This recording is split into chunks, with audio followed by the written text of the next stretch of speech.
하나님 말씀 마가복음 10장 45절 한 절만 보도록 합니다. 마가복음 10장 45절 같이 읽겠습니다.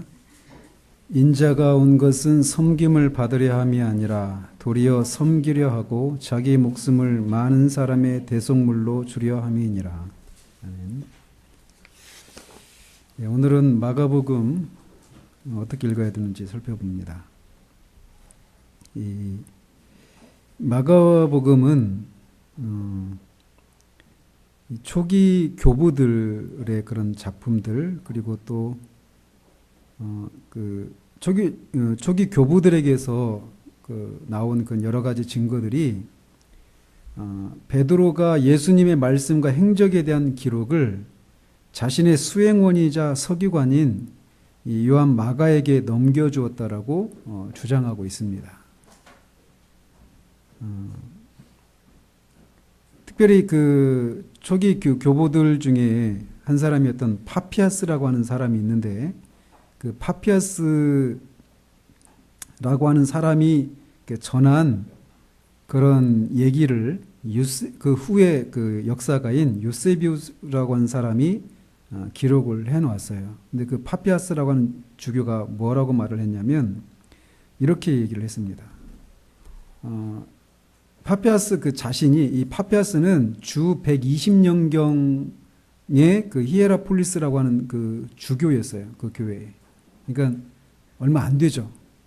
그 사도 요한이 95년에 요한계시록을 기록했으니까 그 뒤로도 20여 년밖에 차이 안 나잖아요. 그래서 실제로 이 파피아스라고 하는 사람은 사도 요한에게서 어떤 그 전해지는 그 말을 자기가 직접 받아서 진술을 했어요. 마가에 대해서.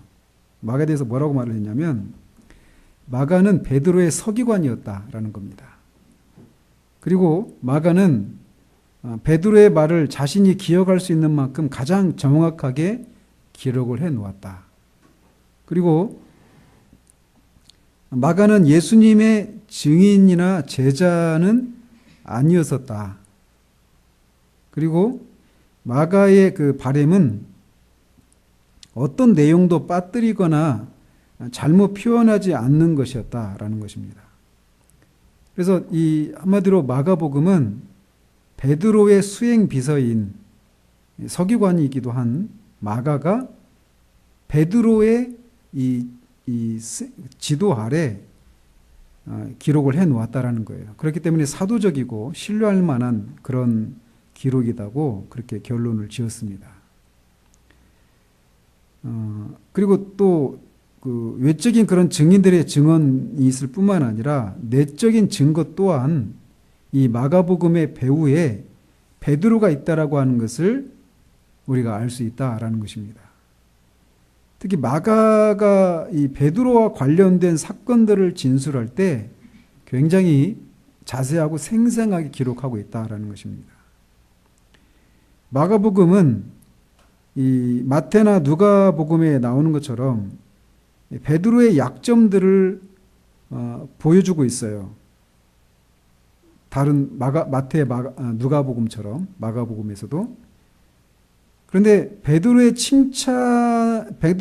대해서 칭찬받을 만한 어떤 그런 언급들은 생략하고 있다라는 것입니다. 이런 것이 베드로가 마가가 이 마가복음을 기록하는데 배후에 베드로가 있다라고 하는 것을 우리가 또 알 수 있는 내적인 증거다라는 것이에요. 그러니까 베드로의 그 약점들을 다른 성경도 그 마태나 이 누가도 기록하고 있어요. 그런데 그 성경들에서는 베드로가 칭찬받을 만하고 주목할 만한 그런 것들도 언급하는데, 마가복음에는 그런 것에서는 칭찬받을 만하고 주목할 만한 베드로가 그런 것들은 생략하고 있다라는 거예요. 그러니까 베드로가 자기의 수행원인 마가가 이 복음서를 기록하는데 자기를 칭찬한 내용들을 생략했다, 이렇게 말할 수 있다라는 것이죠. 아무튼 이런 그 외적인 그 요한 사도로부터 말을 들었던 파피아스라고 하는 주교, 교부와 또 그 내적인 어떤 증거들이 마가복음을 기록한 것이 마가이고 그 마가복음의 배후에 베드로가 있다라고 하는 것을 말해주고 있다는 것입니다. 이 마가복음이 언제 기록이 되었는가, 또 어디에서 기록이 되었는가, 이런 것도 이제 신학적으로 여러 논쟁거리 중에 하나인데, 마가복음의 외적이고 내적인 자료들에 따르면 마가복음이 기록된 장소는 로마이고, 또 이 마가복음이 기록된 연대도 주후 50년대 중후반이다, 이렇게 말하는 것이 일반적입니다. 50년대 중후반, 50년대 중후반에 마가복음이 기록되었다라고 하는 것을 지지하는 어떤 논거들이 뭐냐면, 사도행전이 28장에서 끝나잖아요. 그런데 사도행전 끝에 어떤 사건이 기록되어 있습니까?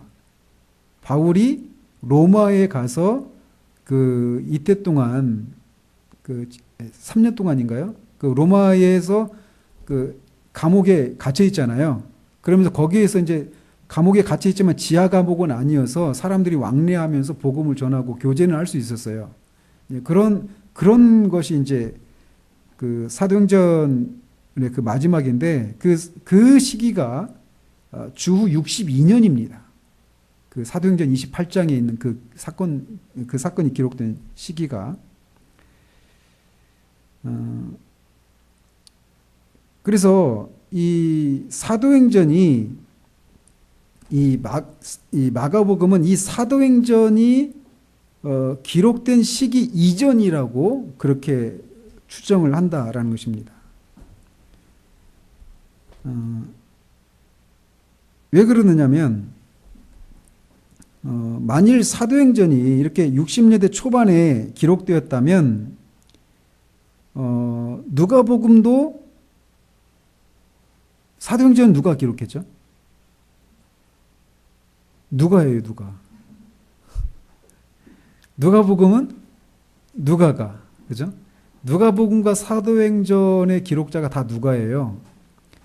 그런데 이제 이 사도행전이 60년대 초반에 기록이 되었어요. 근데 사도행전이 먼저입니까? 누가복음이 먼저입니까? 누가복음이 먼저예요. 누가복음이. 그래서 누가복음은 사도행전이 기록하기 전에 기록이 됐겠죠. 그죠? 그러니까 사도행전이 60년대 초반에 기록이 되었단 말이에요. 그런데 그것보다 누가복음은 좀 더 이른 시기예요. 60년대 초반 내지는 50년대 후반이 되겠죠. 누가복음이. 근데 이 누가복음은 대부분의 학자들이 마가복음이 먼저 기록이 되었고 그 마가복음을 참조해서 누가복음을 기록했다, 이렇게 말한단 말이에요. 그 사건의 그 배열이나 구성들을 볼 때. 그러니까 마가복음은 또 누가복음보다 더 이른 시기겠죠. 그죠? 그런 것에 감안해서 마가복음이 50년대 중후반에 기록이 되었다. 다시 말씀드릴게요. 사도행전의 마지막 바울이 로마의 감옥에 갇히는 그 사건으로 끝나는데, 거기서 복음을 증거하고 감옥 안에 있으면서 지내는 시간인데 그걸로 끝나요. 근데 그게 주 62년이에요. 60년대 초반. 근데 이 사도행전보다 누가복음이 먼저 기록됐어요. 근데 이 누가복음은 마가복음을 참조해서 기록을 했다, 이렇게 말하기 때문에 마가복음은 누가복음보다 더 이른 시기고 그 시기는 중후반일 것이다, 50년대. 이렇게 말한다는 거예요. 그리고 베드로가 아까 말씀드린 것처럼 베드로가 이 마가복음의 배후에 베드로가 있다, 이렇게 말씀드렸잖아요. 근데 50년대 초중반에 베드로가 로마에 있었어요. 그 시기적으로 맞아 떨어지죠. 그래서 아까 말씀드렸던 그 유대인 그 역사가인 유세비우스가 그의 교회사라고 하는 그런 책에서 이렇게 말을 했어요.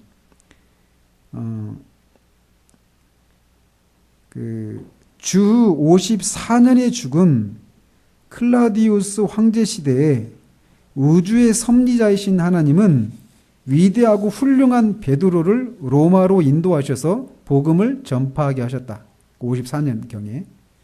그러나 베드로의 청중들은 단 한 번 듣는데 만족하지 않고 마가가 베드로의 수행원임을 알고 온갖 권면으로 마가에게 자신들에게 말로 전해진 가르침을, 베드로가 로마에 와서 전한 그 가르침을 글로 기록해서 남겨달라고 마가를 설득할 때까지 쉼없이 간청했다.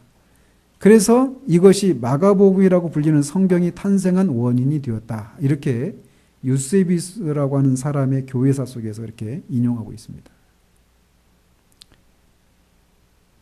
그래서 이 마가복음의 저작 시기가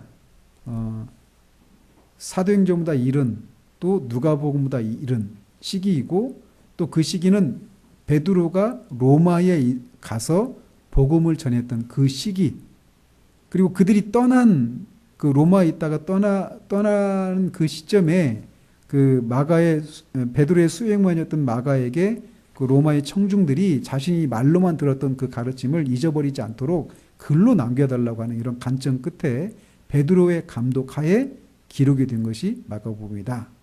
그래서 시기적으로 50년대 중후반이다. 이렇게 보는 것이 일반적이다라는 것입니다. 이 마가복음의 전체적인 주제는 뭔가?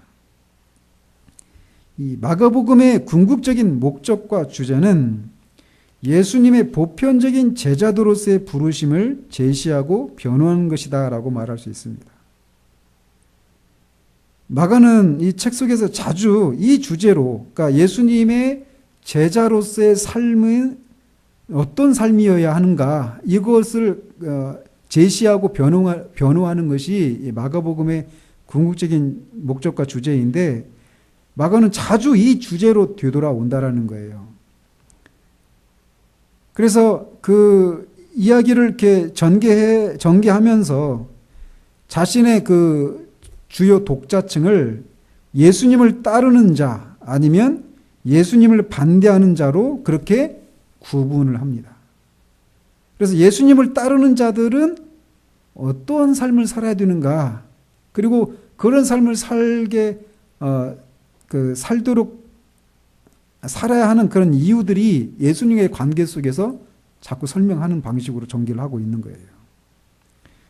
그래서 마가복음의 이 개요는 이 부르심을 제시하고 지속시키기 위한 이 마가의 핵심적인 작업이 예수님이 어떤 분이시고 그분의 가르침이 무엇인가를 진술하는 것을 통해서 보여주고 있습니다. 그러니까 예수님의 제자들이 제자도의 삶을 살아야 되는데, 제자로서의 삶을 살아야 되는데, 그 삶을 살아야 되는 이유가 무엇인가를, 예수님이 어떤 분이시고 그분의 가르침은 무엇인가를 독자들에게 상기시켜주는 방식으로 그 제자로서의 삶을 살도록 제시하고 변호해주고 있다라는 것입니다. 그래서 그런 사실은 마가에게 있어서 제자도라고 하는 것은 본질적으로 예수님과의 관계이지 단순히 어떤 행동 강령을 따르는 것이 아님을 의미하는 거예요. 그러니까 예수 믿는 사람들, 예수님의 제자라고 하는 사람들은 이러이러한 행동 강령에 따라 살아야 된다. 이게 마가가 주장하는 제자도가 아니라 예수님과의 관계 속에서 그 예수님이 어떤 분이시고 그분의 가르침이 무엇인가를 아는, 그래서 그 예수님과 그 독자가 어떤 관계, 예수님과 어떤 관계를 맺고 있는가에 의해서 나오는 삶의 모습들이 제자도다. 이렇게 말한다는 거예요. 그러니까 예수님과 관계도 없이 예수님이 살았던 그런 삶의 방식을 따라 살아가는 것은 그 진정한 의미의 제자가 아닌 거죠. 그죠?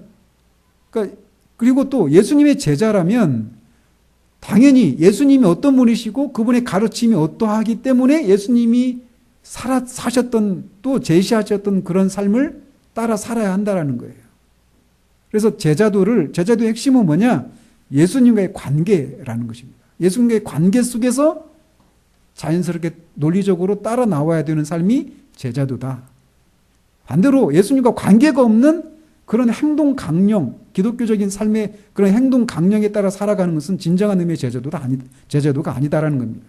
그래서 제자도의 핵심은 예수님과의 관계예요. 그래서 예수님과의 교제는 제자의 삶의 핵심을 나타내고 그 교제에는 예수님을 신뢰하고 시인하고 예수님의 행적에 주목하고 예수님의 가르침을 따르고 예수님과의 관계를 통해 우리의 인격이 형성되는 일이 포함되는 거예요. 제자들은 또한 예수님이 직면하신 여러 가지 그런 배척에 직면할 준비를 하는 것을 의미해요. 그러니까 예수님이 오전에도 말씀드린 것처럼 예수님이 선한 일을 하셨음에도 불구하고 끊임없이 배척을 당하시고 그런 반대 대적에 부딪히는 그런 삶을 사셨던 것처럼 그 예수님의 뒤를 따르는 사람들도 그의 스승이신 예수님처럼 그런 삶을 살 수 있도록 준비하는 거, 이게 제자도라는 거예요. 예수님이 사셨던 그 삶의 이상의 것을 기대할 수 없는 것이 제자의 삶이라는 것이죠. 마가복음을 기록한 목적과 계기 또 배경이 이제 무엇인지 좀 살피면 아까도 말씀드린 것처럼 마가는 로마에서 이 마가복음을 기록했다고 말씀드렸잖아요. 로마에서 글을 썼지만 이 마가복음은 로마에 있는 교회만이 아니라 더 광범한 교회를 위해서 베드로의 이 사도적인 증언에 대한 기록으로 저작이 된 것입니다. 그러니까 이 처음에 그 회중들, 로마에 있는 그 그리스도인들만 위해서가 아니라 더 많은 교회를, 광범위한 교회를 위해서 기록을 했는데 그 기록의 이 정경성은 베드로의 사도적인 증언이 뒷받침하고 있다라는 것입니다. 그래서 심지어 이미 초기 교부 시대에도 이방인 그리스도인들이 이 복음서의 수신자로 자주 언급되고 있기도 합니다. 마태는 주로 유대인의 그런 풍습, 제사제도 이런 것들에 익숙한 사람들이 1차적인 대상이라고 그랬잖아요. 근데 그에 비해서 마가는 유대인의 관습에 대체로 친숙하지 않은 독자층을 대상으로 글을 쓰고 있습니다. 그리고 이들을 그러니까 이방인들이죠, 대부분. 그러니까 이들이 그 유대인의 관습들에 친숙하게 하려고 하는 그런 목적을 가지고 있어요. 왜냐? 그 유대인의 그런 절기나 제사제도 이런 풍습들을 알아야만 예수님의 오심을 이스라엘과 온 세상에 대한 하나님의 사역의 성취로 이해할 수 있기 때문에 유대인의 풍습들을 잘 알지 못하는 이 독자들로 하여금 유대인의 풍습에 친숙해지도록 하는 그런 의도를 가지고 마가복음을 기록하고 있다라는 것입니다. 왜? 유대인이 그 절기를 알지 못하면 예수님의 오심의 의미를 온전하게 모르는 거예요. 그래서 그런 목적으로 마가복음을 기록하고 있다는 것입니다. 마가복음의 그 핵심적인 주제들이 무엇인가? 먼저는 예수님은 메시아에 대한 이 잘못된 기대와 오해를 바로잡고자 하신다라는 것입니다. 그래서 오늘 또 읽었던 우리 이 본문에서 나오는 것처럼 세상에서 으뜸이 되려고 하는 자만 어떻게 해야 돼요? 우리가 읽지 않았지만 너희 중에 누구든지 으뜸이 되고자 하는 자는 모든 사람의 종이 되어야 한다라는 거예요. 그러니까 이 당시 우리가 익히 여러 번 말씀을 통해서 전했지만 당시 메시아에 대해서 잘못된 생각을 갖고 있었어요. 이스라엘 백성들이. 메시아는 정치적이고 군사적인 메시아로 생각했단 말이에요. 근데 그런 메시아가 아니라는 거예요. 자신이 메시아인데 자신은 그렇게 다스리고 통치하고 군사적인 힘을 동원해서 무력으로 하나님 나라를 건설하는 그런 것을 위해서 오신 메시아가 아니다라는 것을 제자들에게 말을 하는 것이죠. 또 예수님은 인간이심을 이 마가복음은 특별히 많이 강조하고 있습니다. 예수님은 우리와 똑같은 인간의 몸을 가지신 분이시에요. 다만 죄가 없으신 분. 그래서 섬기는 이런 문제들을 자주 언급하시기도 합니다. 그리고 또 예수님이 인간이실 뿐만 아니라 하나님의 아들이시다라고 하는 것을 이 마가복음에서도 핵심적으로 다루고 있는 주제 중에 하나입니다. 또 네 번째로 예수님은 모든 능력과 권세를 지닌 하나님의 아들로서 소개를 하고 있습니다. 하나님 아들이시기 때문에, 그런 모든 능력과 권세를 지니신 하나님의 아들이시기 때문에 병든 자를 고치시기도 하시고 귀신을 쫓아내고 바람을 잠잠케 하시고 풍랑을 잠잠케 하시는, 죽은 자를 살리시는 그런 권능을 행하시는 것이죠. 그런데 이제 핵심이 뭐냐? 핵심 중에 핵심이 뭐냐? 예수님이 그렇게 인간이시고 하나님의 아들이신데 그분이 인자로서 고난을 받아야 한다는 것이에요. 고난을 받아서, 특별히 이 땅에서의 그런 많은 그 질고와 고난뿐만 아니라 특별히 십자가에서의 하나님의 진노를 받아서 죽음을 경험해야 하시는 그 고난을 받아야 하는 분으로 예수님을 소개하고 있습니다. 또 동시에 그럼에도 불구하고 예수님은 주님이시다라는 것입니다. 그러니까 서로 상반되는 그런 모습들이 계속 같이 가고 있는 것이죠. 예수님은 또 겸손한 섬김, 자기 부인, 고난에 있어서 자신을 본받도록 제자들을 부르시고 계셔요. 그래서 아까 앞에 마가복음에 있어서 제자도로 부르심이 그 핵심이라고 그랬잖아요. 전체적인 주제라고 그랬잖아요. 예수님이 이렇게 자신을 많은 사람의 목숨을 구하시기 위해서 자신을 내어주시는 그런 것처럼 예수님의 뒤를 따르는 제자들도 자신처럼, 자신이 고난을 받는 것처럼 제자들도 고난을 받고 자기를 부인하고 겸손히 섬기는 그런 제자로서의 삶을 살아야 된다라고 하는 그런 삶으로 부르시고 계시다라는 것입니다. 마지막으로 예수님은 하나님 나라에 대해서 가르치시고 하나님은 계속해서 한 백성을 자신에게로 부르고 계신다라고 하는 것을 이 마가복음에서 우리에게 보여주고 있어요. 그래서 예수님이 잃어버린 자들을 찾으러 오셨잖아요. 그래서 이 계속해서 하나님 나라에 대해서 이렇게 가르치시고 하나님 나라의 백성으로 사람들을 계속 부르고 계시다라고 하는 것을 마가복음이 우리에게 말해주고 있습니다. 마지막으로 구원사적으로 이 마가복음이 차지하고 있는 위치가 뭔가? 마가는 구약에 예언된 대로 예수님이 영원한 구원을 가져오시고 죄와 사탄을 이기시기 위해서 오신 것에 대해서 말하고 있습니다. 예수님이 이 땅에 오신 것은 영원한 구원을 가져오시기 위해서예요. 그리고 죄와 사탄을 이기기 위해서 이 땅에 오셨다라는 것입니다. 근데 죄와 사탄을 이기고 영원한 구원을 주시기 위해서 오셨는데 그 일의 궁극적인 성취는 어디에서 이루어져요? 십자가에서. 십자가 사건과 부활을 통해서 그 일이 이루어졌다라는 것입니다. 그러니까 이 마가복음만 딱 읽는 사람이 있을 수 있잖아요. 예전에 책이 한권으로 묶여지지 않았으니까. 이 마가복음 읽었을 때 그 읽은 사람들에게 뭘 요구할까요? 예수님이 이런 분이니까 어떻게 하라는 거예요? 그 예수를 믿으라는 거예요. 그 예수가 십자가에 죽으시고 다시 사흘 만에 부활하셨는데 그 죽으시고 다시 살아난 사건이 뭐냐? 우리에게 영원한 우리의 죄를 이기고 사탄을 이겨서 영원한 구원을 가져다 주시기 위한 사건이었다라는 것입니다. 그러니 그 예수를 믿고 영원한 구원을 받고 그 예수의 제자로서의 삶을 살라라는 거예요. 예수의 제자로서의 삶은 어떤 거라고요? 예수님이 고난을 받으신 것처럼 고난을 받는 삶이라는 것이에요. 겸손히 섬기는 것이라는 거예요. 우두머리가 되는 것이 아니라 섬기는 자리에 서야 되고 자기를 부인하는 그런 삶이어야 한다라는 것입니다. 그래서 예수를 믿고 그 예수님이 사셨던 삶을 사는 그런 따라 사는 제자도의 삶을 살라라는 거예요. 그래서 앞에서도 말씀드렸죠. 제자도의 핵심이 뭐라고요?